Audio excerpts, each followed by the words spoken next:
Yes, Rishabh will start. Rishabh will take the gloves tomorrow, and he's had impact performances in Australia recently, and he's in a good space. And we want him to build on this, along with him improving all aspects of his game, which will happen with more game time and the more confidence he gains playing those games.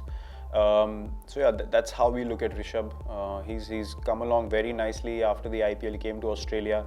He wasn't a part of the white ball formats, but he kept working hard on his fitness, on his game, and he realized the importance of putting in that work, and he got the results eventually, which all of us were very happy to see, because he's someone that we have backed quite a lot, and for good reason, because of what you saw in Australia is something that he can do with the bat.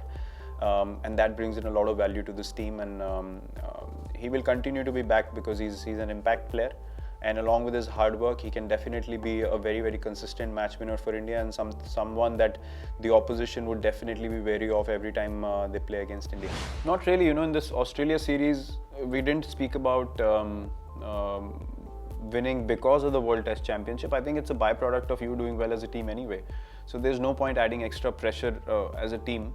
For us, it remains a game of cricket, one at a time, one session at a time, 1 hour at a time, and that's how the success is achieved in the longest format of the game.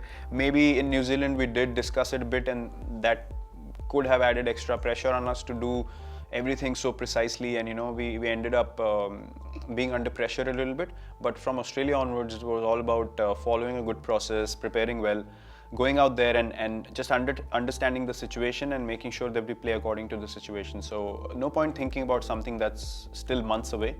It's important to stay in the present and take one session, as I said, one day at a time in a test match, and move forward from there. Yeah, definitely. We are we're looking forward for them to play all tests and give us good starts like they did in Australia.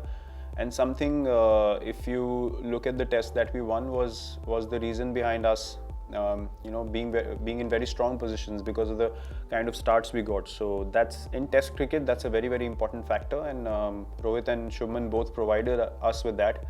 And we are looking forward to more of that from them in this series to put us into strong positions. So yeah, we are definitely looking forward to good starts from them in all the test matches that we play at home.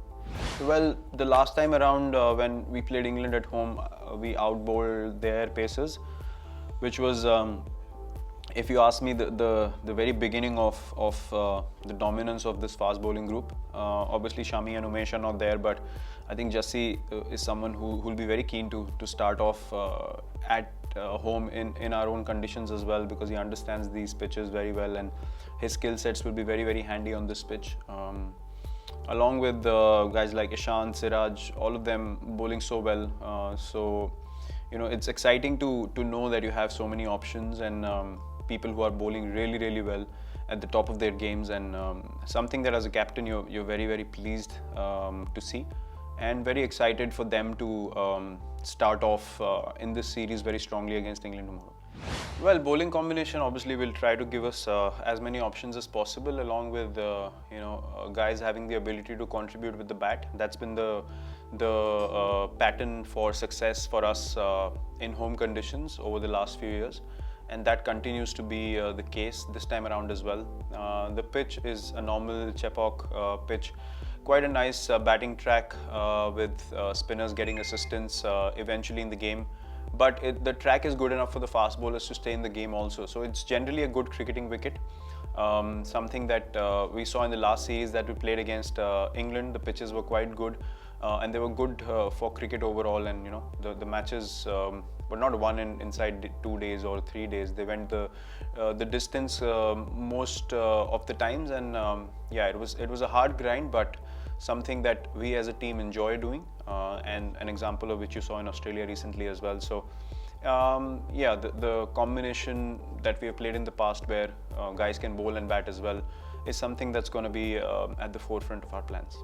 Well, firstly, a big congratulations to Joe. Playing 100 tests is no small achievement, and he can be very proud of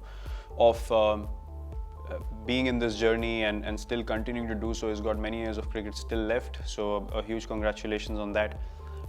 Joe, I have good memories of watching Joe come onto the international scene. Probably got off to a head start compared to all the other three in that group of four that you mentioned, and someone that has really come out of England and become that face of England's batting over the years.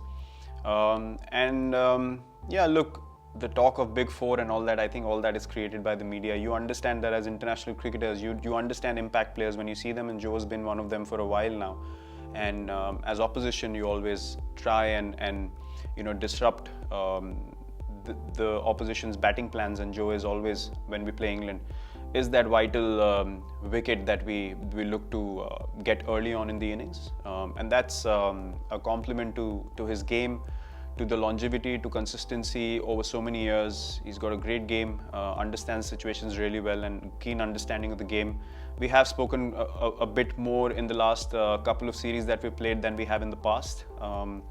And yeah, hopefully in the future we can sit down and have a nice long chat about how the journeys have gone on, and playing against each other for so many years. But I'm happy for him. I'm really pleased to see that he's played 100 tests and many more to come. So big congratulations to him.